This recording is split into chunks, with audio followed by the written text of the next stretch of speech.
The November rain pelted against the taxi windows as Sarah Martinez pulled up to 1847 Oakwood Drive in the affluent suburb of Westchester, just outside Chicago. She hadn't seen the house in 3 years, not since she'd left for her deployment overseas. The Victorian-style home stood proudly on the corner lot, its wraparound porch and meticulously maintained garden, now obscured by the gray sheets of rain. Sarah paid the driver and hauled her military duffel bag onto her shoulder. At 32, she moved with the practiced efficiency of someone who'd spent the last decade in the Army Corps of Engineers. Her dark hair was pulled back in a tight bun, her posture straight, despite the exhaustion that clung to her bones after the 18-hour journey from Germany. She climbed the familiar porch steps, noting the new furniture, expensive wicker chairs with plush cushions that her late grandmother would have called trying too hard. Sarah fished out her keys, the same ones she'd carried through 3 deployments, and inserted them into the lock. They didn't work. Frowning, she tried again, jiggling the key the way she used to when the old lock would stick. Nothing. She knocked on the door, the sound barely audible over the rain drumming on the porch roof. The door swung open to reveal a woman in her late 40s, blonde hair perfectly styled despite the humid weather. She wore designer jeans and a cashmere sweater that probably cost more than Sarah's monthly military housing allowance. "Can I help you?" The woman's voice carried the practiced politeness of someone used to dealing with solicitors.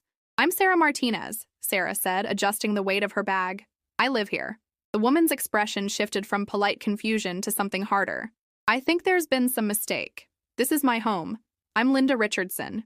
Before Sarah could respond, a man appeared behind Linda. Tall, graying at the temples, wearing a golf shirt despite the weather. "What's going on, honey?" "This woman claims she lives here," Linda said, not moving from the doorway. Sarah felt the first stirrings of unease. "I'm Elena Martinez's granddaughter. She passed away 3 years ago and left me the house.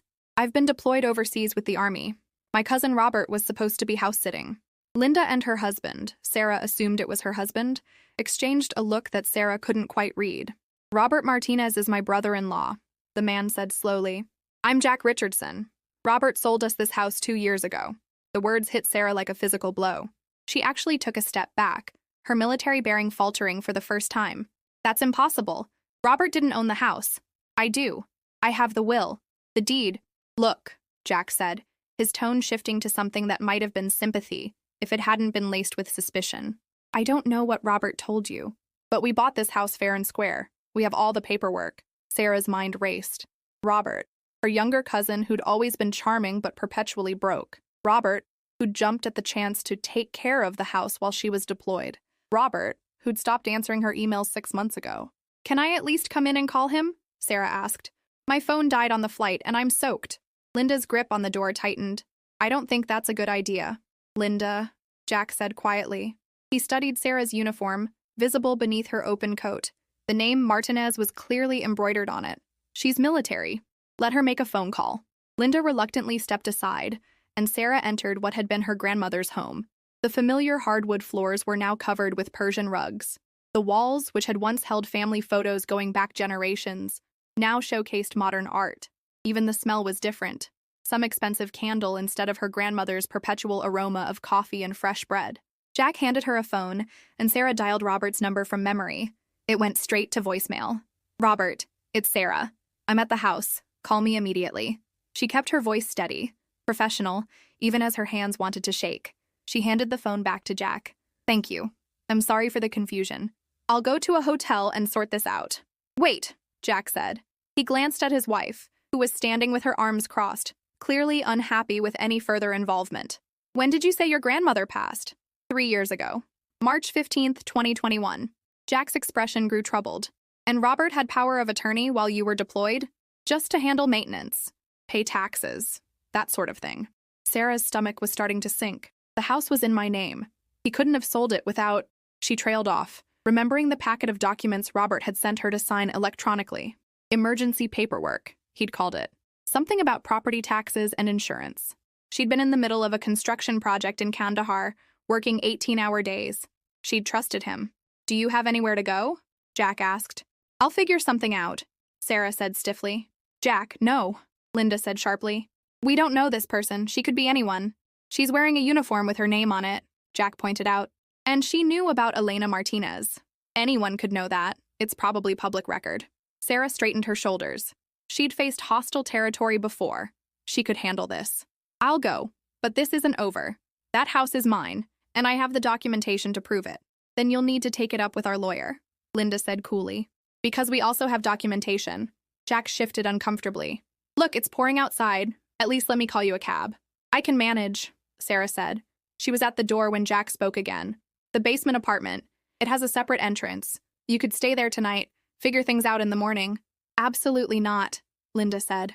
It's empty, Jack continued, ignoring his wife. We've been meaning to rent it out but haven't gotten around to it. One night won't hurt.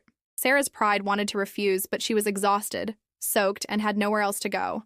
All her stateside contacts were military, scattered across the country. Her credit cards were in her duffel, probably maxed out anyway from the emergency flight home when she'd gotten word about Robert's silence, and some concerning letters from the county about property taxes. One night, she agreed. Jack led her around the side of the house to the basement entrance, Linda's disapproving footsteps following behind. The narrow stairs descended to a small apartment that Sarah remembered as her grandmother's storage area. It had been finished at some point, drywall painted institutional beige, cheap carpet, a tiny kitchenette. Bathroom's through there, Jack said, pointing. The heat works, but it takes a while to warm up. I'll bring down some blankets. This is a mistake, Linda said from the top of the stairs. Jack's jaw tightened. She's a veteran, Linda. It's one night. When they left, Sarah sank onto the narrow bed, probably from IKEA, definitely not her grandmother's furniture.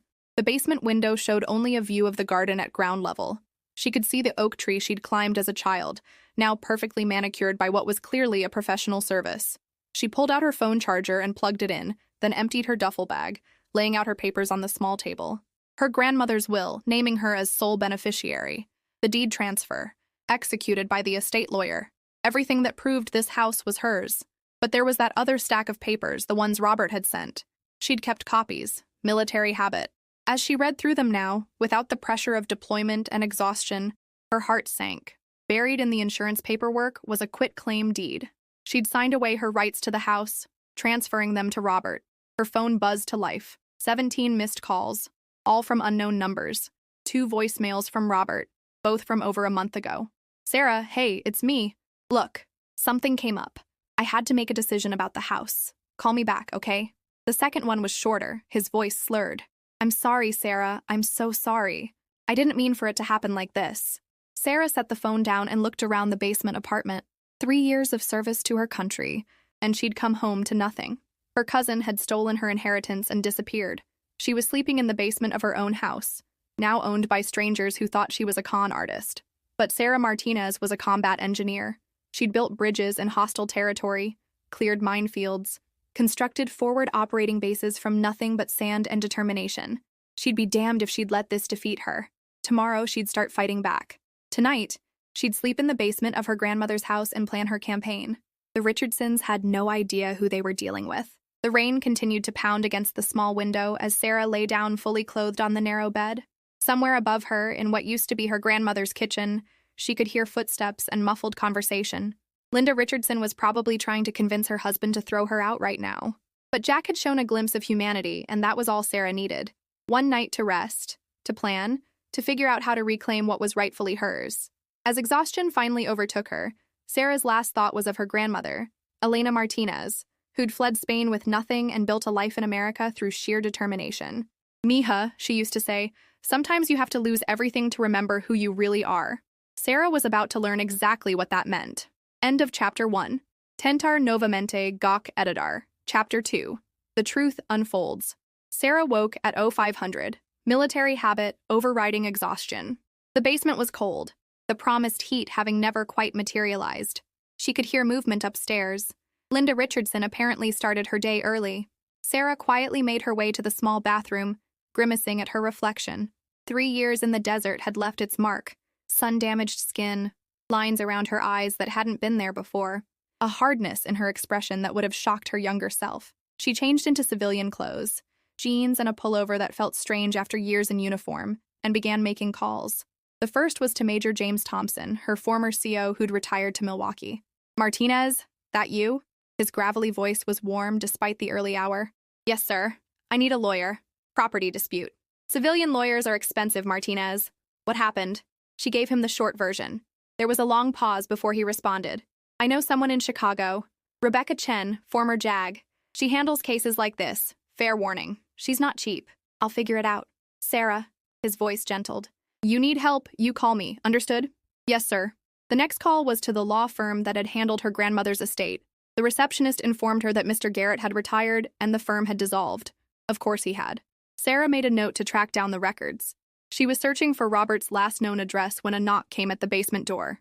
Jack Richardson stood there holding a mug of coffee and a bag from a local bakery. Thought you might be hungry, he said, looking uncomfortable. Sarah accepted the offerings with a nod. Thank you. Jack lingered in the doorway. Find your cousin? Not yet. Look, I should tell you we didn't buy directly from Robert. It went through a company. Richardson Real Estate Holdings? That's my brother David's company. Sarah's eyes sharpened. Your brother handled the sale? It's not what you think. David's been in real estate for 20 years. Everything was above board. Robert had all the paperwork, clear title, the works. I'm sure it looked that way. Jack shifted his weight. Linda wants you gone by noon. I'll be out within the hour. He started to leave, then turned back. For what it's worth, Elena was a good neighbor. She brought soup when Linda had surgery a few years back. Sat with our daughter Emma when we had that emergency with Linda's father. Sarah's throat tightened. That sounded like her grandmother. She never mentioned you. We only moved in 5 years ago, but she talked about you. Said you were building schools in Afghanistan. Water treatment plants, mostly. Some schools. Jack nodded slowly. David's office is on Michigan Avenue. If you want to talk to him, I can call ahead. After he left, Sarah finished her coffee and packed her things. She'd found a cheap motel near O'Hare and a rental car. But first, she had a stop to make. The cemetery was on the south side, a modest place where Chicago's working-class immigrants had been laid to rest for over a century. Sarah found her grandmother's grave easily. She'd memorized the location from photos the funeral home had sent. She'd been in Kandahar when Elena died, unable to get emergency leave for a non-immediate family member. The headstone was simple. Elena Santos Martinez, 1936, 2021, beloved mother and grandmother. I'm sorry, Abuela, Sarah whispered. I should have been here. I should have protected what you left me. She placed a small stone on top of the headstone, a Jewish tradition her grandmother had adopted from a neighbor long ago. Then she drove to Michigan Avenue. Richardson Real Estate Holdings occupied the top floor of a gleaming office building. Sarah had called ahead, and the receptionist directed her to a conference room where David Richardson waited. He looked like an older, more polished version of Jack. Same height, but wearing a suit that probably cost more than Sarah's monthly salary. Ms. Martinez, Jack called. Please sit. Sarah remained standing. I want to see the paperwork for the sale. David slid a folder across the table. I anticipated that. Copies of everything. Sarah flipped through the documents. Purchase agreement, signed by Robert Martinez. Deed transfer, title insurance. Everything looked legitimate except this signature, she said, pointing to the deed. It's supposed to be mine. David frowned. That's Robert Martinez's signature. No, this line here. Previous owner. It's supposed to be my signature authorizing the transfer, but I never signed this. The notary verified Robert's signature. Look at the date. March 15th, 2023. I was at Forward Operating Base Lightning in Syria. I can prove it. David's expression shifted. He pulled out his phone and made a call. Jennifer, pull the original file for 1847 Oakwood. The Martinez sale.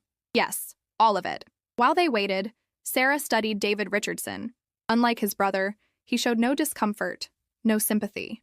This was business. Your brother seems like a decent man, Sarah said. Jack's always been the soft one, David replied. I'm curious, Ms. Martinez. What's your endgame here? The house is sold. My brother and his wife have lived there for 2 years. Even if there were irregularities in the sale, possession is 9/10 of the law. My grandmother fled fascist Spain with nothing, Sarah said evenly. She cleaned houses for 30 years to buy that property. She raised me in that house after my parents died. It's not about the money. It's always about money. A young woman entered with a thick file. David flipped through it, his frown deepening. He pulled out a document and studied it under the conference room's bright lights. This notarization, he said slowly. Jennifer, who was the notary? Jennifer checked her tablet. Maria Gonzalez. She had an office on the south side. Had? Closed 6 months ago. The state revoked her license for irregularities. David and Sarah exchanged glances. Mr. Richardson, Sarah said, I think we both know what happened here. My cousin forged my signature and used a dirty notary to authenticate it. Your firm may have acted in good faith, but you facilitated the sale of stolen property. That's a serious accusation. Yes, it is. Sarah pulled out her phone. I've already contacted a lawyer. We can do this the hard way, with lawsuits and publicity and investigations into your firm's due diligence practices. Or we can find a solution. David leaned back in his chair. What kind of solution? I want my house back. That's not going to happen. Jack and Linda have made that house their home. They've invested money in renovations. Then they can be compensated. With what? No offense, Ms. Martinez, but unless the Army pays a lot better than I think, you don't have the resources to buy them out. Sarah had done the math. He was right. Even with her savings and combat pay, she couldn't touch what the house was worth in the current market. There has to be another way, she said. David was quiet for a moment, then pulled up something on his tablet. Robert Martinez. Last known address was a rental in Cicero. Evicted 8 months ago. His last employment was with a logistics company that went under. No current address on file. You investigated him? I investigate everyone I do business with. Your cousin had a gambling problem, Ms. Martinez. Owed money to the wrong people. The sale price of the house? Gone within 3 months. Sarah sank into a chair. She'd suspected, but hearing it confirmed was different. Here's what I can do, David said. I'll have my investigators look deeper into the sale. If we find evidence of fraud, real evidence, not just suspicions, we'll discuss options. In the meantime, you need to face reality. That house is gone. Sarah stood to leave, then paused. Your brother offered me the basement apartment. David's eyebrows rose. Linda agreed to that? No. A small smile crossed David's face. Jack never could say no to a sob story. How long are you planning to stay? Until I get my house back. That could be a while. I've got nothing but time, Mr. Richardson. As Sarah left the office, her phone buzzed. Unknown number. Chicago area code. Sarah? Sarah, it's me. It's Robert. Her cousin's voice was thin, scared. Sarah gripped the phone tighter. Where are you? I can't tell you that. I'm sorry. I'm so sorry about the house. I didn't mean... You stole my inheritance, Robert. You stole Abuela's house. They were going to kill me. The words came out in a rush. I owed money. Bad people. They said they'd hurt you too if I didn't pay. I thought I could win it back. Make it right before you came home. Where's the money? Gone. It's all gone. He was crying now. I fucked up, Sarah. I fucked up everything. We can fix this. Tell me where you are. No. They're still looking for me. If they find out you're back, if they think you have money... The line went dead. Sarah stood on Michigan Avenue, surrounded by shoppers and tourists, feeling more alone than she had in the desert. Her cousin was in hiding, her house was gone, and she was about to move into the basement of her own property. But she'd built bridges in war zones. She'd cleared paths through minefields. She'd be damned if she'd let this beat her. She drove back to Oakwood Drive and knocked on the front door. Linda answered, her expression making it clear she'd been expecting this. My husband's not home, Linda said. I know. I'm here to make you an offer. Linda's eyes narrowed. We're not selling. I don't want you to sell. I want to rent the basement apartment. 6 months, paid in advance. Absolutely not. Sarah pulled out a cashier's check. She'd emptied her savings that morning. $10,000, that's above market rate for a basement unit. Linda stared at the check. Sarah could see her doing the math. That was serious money for an empty apartment. And then what? You'll leave after 6 months? One way or another, this will be resolved by then. You mean you'll sue us? I mean, I'll find the truth. Your brother-in-law seems to think there might be irregularities in the sale. Wouldn't you want to know if you're living in a house that was stolen? Linda snatched the check. 6 months, then you're gone. And if you cause any trouble, any disruption to our lives, you're out immediately. Fair enough. As Sarah headed back to the basement entrance, she caught a glimpse of movement in an upstairs window. A teenage girl with Jack's dark hair and Linda's delicate features watched her with curious eyes. Emma, Sarah remembered, the daughter her grandmother had babysat. The girl waved tentatively. Sarah waved back. 6 months. She had 6 months to uncover the truth, find Robert, and reclaim her inheritance. 6 months of living in the basement of her own house, watching strangers live the life that should have been hers. But she'd survived worse. And unlike in the army, this time she was fighting for herself. End of Chapter 2. Tentar novamente goqueridar. Chapter 3. Unexpected allies. 3 weeks into her basement tenancy, Sarah had established a routine. Wake at 0500, run 5 miles through the neighborhood she'd once known like her own heartbeat, shower in the cramped basement bathroom, then head to her new job at a construction firm downtown. The pay was decent, and her military experience had impressed the foreman enough to overlook her lack of civilian references. She was returning from her evening shift when she found Emma Richardson sitting on the basement steps, homework spread across her lap. Hi, the girl said, looking up nervously. Is it okay if I study here? Mom and Dad are fighting again. Sarah could indeed hear raised voices from the main house, Linda's sharp tones cutting through Jack's lower rumble. Sure, Sarah said, unlocking her door. You want to come in? Emma gathered her books eagerly. At 15, she had that awkward grace of teenagers who hadn't quite grown into their limbs. She settled at Sarah's small table, spreading out what looked like chemistry homework. You knew my great-grandmother, right? Emma asked after a few minutes of silence. Elena was my grandmother, actually. And yes, I grew up in this house. Emma's eyes widened. Really? What was it like? Sarah found herself smiling. Different. The walls were covered with family photos. She had this ancient radio in the kitchen that only picked up Spanish stations. And the smell, she closed her eyes. Always coffee and fresh bread. She taught me to make empanadas, Emma said quietly. When I was 12, Mom was going through chemo and Dad was always at the hospital. Elena would watch me after school. This was news to Sarah. Her grandmother had never mentioned it in their brief phone calls. She was like that, Sarah said. Always taking care of people. Emma fidgeted with her pencil. Is that why you're trying to take our house? Because you miss her? The directness of the question caught Sarah off guard. It's complicated. Mom says you're lying about owning it. Dad thinks something fishy happened with the sale.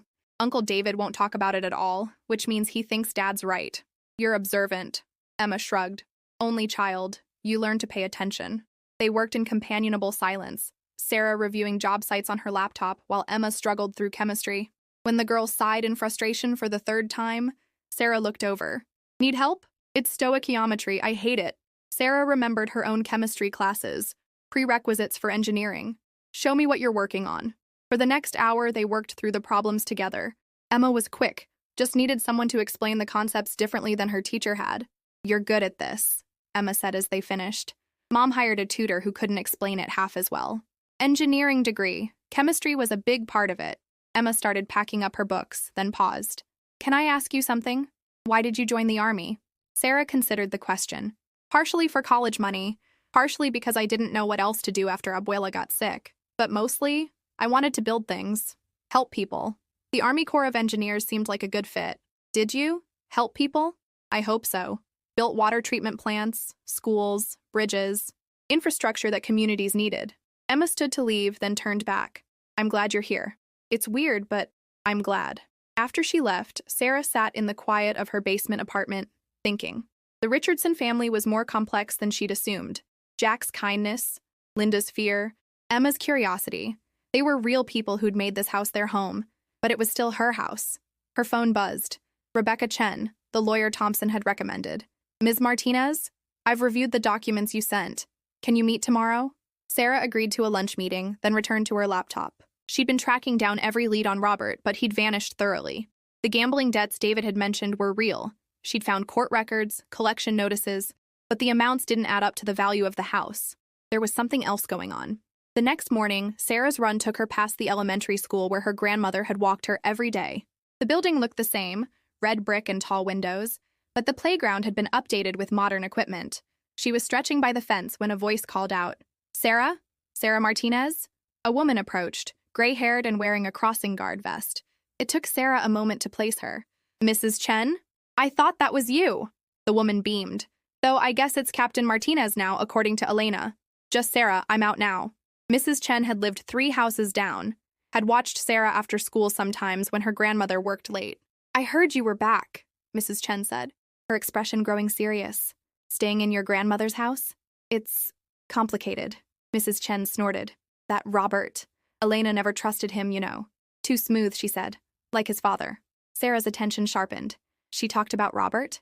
Oh yes, worried about him constantly. Especially after you deployed. She said, Mrs. Chen glanced around, then lowered her voice. She said she changed her will because of him. Made sure he couldn't get the house. Changed her will? When? Maybe 6 months before she passed? She went to some lawyer downtown. Made me witness it. Sarah's heart raced. Do you remember the lawyer's name?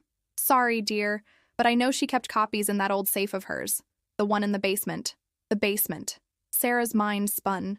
She'd lived in that basement for 3 weeks and hadn't seen any safe. She thanked Mrs. Chen and ran home faster than usual. The basement apartment had been renovated. Walls moved, everything modernized. But if her grandmother had hidden a safe, Sarah spent the morning tapping walls, checking closets, examining every inch of the space. Nothing. She was about to give up when she remembered something. The old coal cellar. Every house in the neighborhood had one. Remnants from before natural gas heating. She found the access panel behind the water heater, painted over but still visible if you knew where to look. The narrow space beyond was dusty, filled with decades of forgotten items. And there, bolted to the concrete wall, was an ancient safe. Sarah didn't know the combination, but she knew her grandmother. Elena had been predictable in her passwords. Sarah tried her grandmother's birthday. Nothing. Her grandfather's. Nothing. Then, on a hunch, she tried her own birthday. The safe clicked open. Inside were documents, yellowed with age but organized in her grandmother's meticulous way. Immigration papers, insurance policies, and there, a will dated 6 months before Elena's death. Sarah read it with shaking hands. It was different from the will she had. This one included specific language about Robert, about trusts, about protections against anyone trying to sell the house without Sarah's explicit, notarized consent obtained in person. There was also a letter, addressed to Sarah. "My dear granddaughter," it began in Elena's careful script. "If you are reading this, something has gone wrong. I have taken steps to protect what I leave you, but I fear Robert's debts and his friends are more dangerous than he admits. The lawyer, Mr. Patel, has the original of this will. He promised to file it properly. Trust no one else with our home. It is your inheritance, your future. All my love, Abuela." Sarah sank to the dusty floor, letter clutched in her hands. Her grandmother had known, had tried to protect her, but somehow, Robert had still managed to steal the house. She was photographing the documents when she heard footsteps above. Not the usual movement of the Richardson family, but something furtive, careful. Sarah pocketed her phone and crept up from the coal cellar. Through the basement window, she could see legs. Someone trying to jimmy the lock on the basement entrance. Moving silently, Sarah positioned herself behind the door. The lock clicked, and the door swung open. A man entered, youngish, wearing a cheap suit and looking nervous. Sarah grabbed him from behind, using a hold she'd learned in basic training. He yelped and struggled briefly before she pressed harder. "Who are you?" "Process server," he gasped. "I'm just a process server." She released him but blocked the exit. "Let me see some ID." He fumbled for his wallet, hands shaking. The ID looked legitimate. "Why were you breaking in?" "The lady upstairs said you were never here. Told me to leave the papers under the door. But my boss said I had to hand them to you personally or no pay." Sarah took the envelope he offered. Legal documents.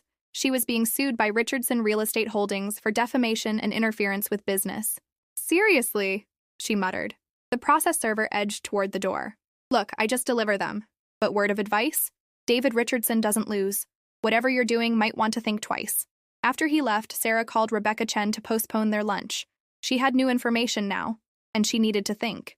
She was still studying the documents from the safe when Emma appeared at her door that evening, eyes red from crying. "Can I stay here for a while?" the girl asked. "What happened?" "Mom found out I've been coming down here. She freaked out, said I was betraying the family." Emma slumped on Sarah's couch. "She doesn't get it. I like you. And I loved Elena. If she left you the house, there must be a reason." Sarah made tea while Emma composed herself. The girl was caught in the middle of an adult mess, and Sarah felt a pang of guilt. "I found something today," Sarah said carefully. "Evidence that might prove the house is mine." Emma looked up sharply. "What kind of evidence?" "A different will. One that Robert couldn't have used to sell the house." "So we'd have to move?" The devastation in Emma's voice was clear.